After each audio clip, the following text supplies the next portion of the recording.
this afternoon, just for Friday night, you really came out, took charge in this ball game, and really gave St. John's a fight, and you come out of here with a convincing victory. Yeah, I'm going to be honest. I don't think our energy was better tonight. I think we just played better.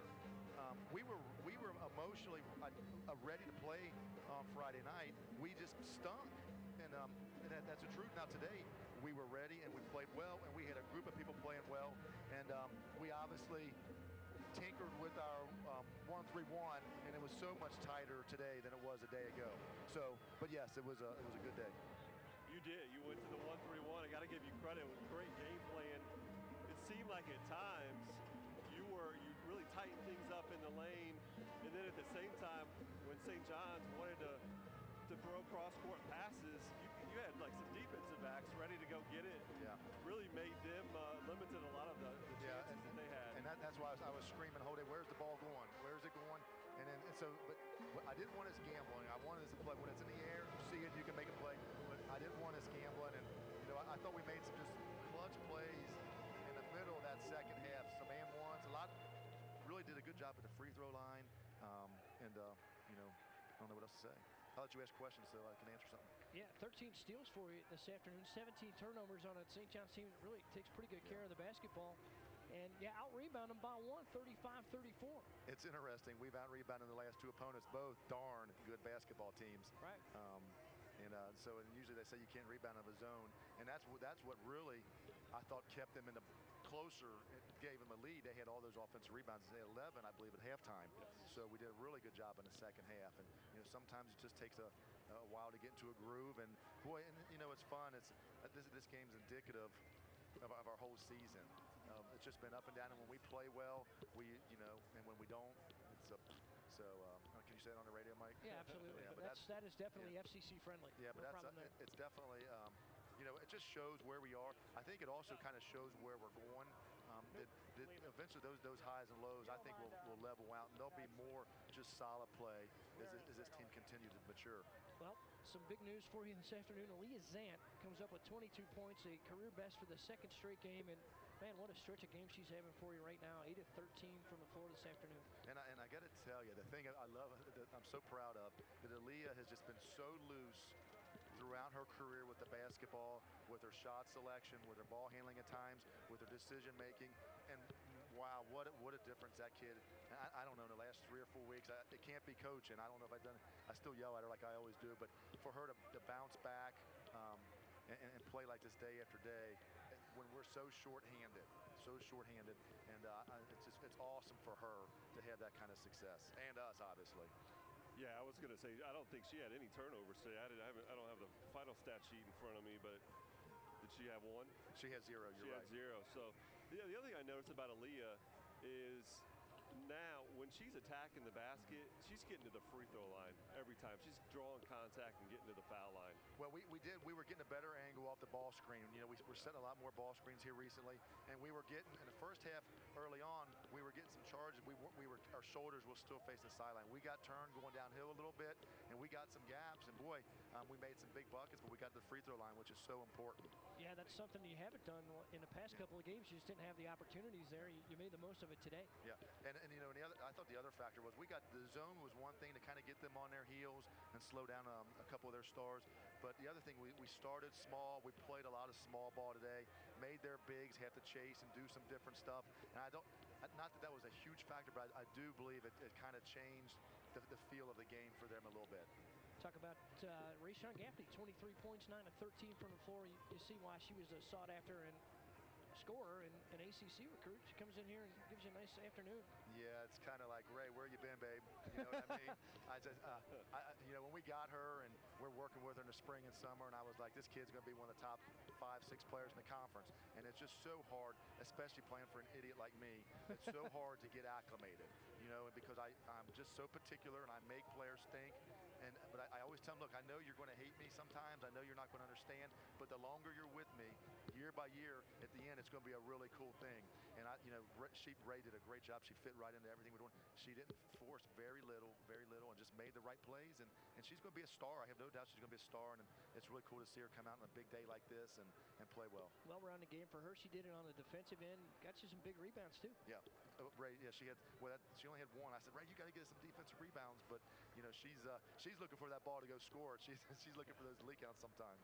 Right. You went small today in a lot of occasions. You started smaller with Maddie really being the only forward. Really, Leah Schaefer didn't play as many minutes as she's probably played recently, but she came up with some big rebounds down the stretch. Yeah, and I mean, we're really, when you struggle to score, and I know you look at 74 points, but as you guys know, we've struggled to score the last few weeks. And so, I mean, we are trying to find something where we could get some buckets. And, and our bigs have been struggling to get some buckets. Like, we're not playing chopped liver here. We're playing some darn good big kids, big athletic kids, and it's not easy. So we're trying to mix up the rhythm of it a little bit. I've been all over Schaefer like you can't believe for the last 4 or 5 days, and I'm just happy that she responded, because you just never know how it goes. I was hoping she'd be a little bit more aggressive offensively, but I'll tell you, the couple free throws she got, she went more aggressively to score, and that was big. She didn't get the hoop, but she did get to the free throw line, and we just can't play 5-on-4. It just puts too much pressure on us. So, but I want to go back to Maddie. I'm jumping around here, I know, but I want to go to Maddie. Her energy and enthusiasm the last few days, and Maddie has struggled to maintain consistency day after day, and she's really, I know she didn't score much today, but it was in the back, in the press, and in the zone and stuff like that. She did an outstanding job and was just a very active kid. And then Jenna Crittenden for you, 16 this afternoon, 5 of 10, 8 rebounds, led you in that category, and she was your big in the small set. Yes, she was. She was. Set some screens up top, did a nice job. And I said, and our goal coming in is, I said, ladies, we have a good chance to win this game if you're willing to run your offense more in 10 seconds. And for somebody like Jenna, sometimes that's hard to do. And, we got rushed a couple times, but overall she did a great job. And, when Jenna is relaxed and doing the right thing, she's a really nice player, and that's where they all were today. There was nobody really trying to do more than they should. And when we do that, I told him in the locker room after the Seton Hall game, I said, guys, we got nobody in this room that's going to be on any Big East all anything. No coach of the year, no players on the all conference, nothing. For us to be the team, to be a successful team, we all of us together have to do it, and that's what you saw tonight. Yep. So the all-important element of today's game, you double your wins from last season. I know that was one of your goals and something you were striving for. I don't know if you think you'd get it today, but what a way to take it here this afternoon. You just never know. It's the way the ebbs and flows and the energy of the season. It's just and this darn conference is just so brutal. It's there's so many variables of how people play, and they're just so mentally and physically tough. And I thought we could be competitive here today. I'm never overconfident. I'm always worried about something.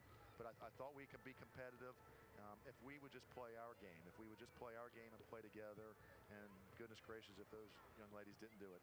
So your team continuity-wise, just what's this mean for them going forward? I think it'd have to be a lift going into this tournament coming up here. Absolutely.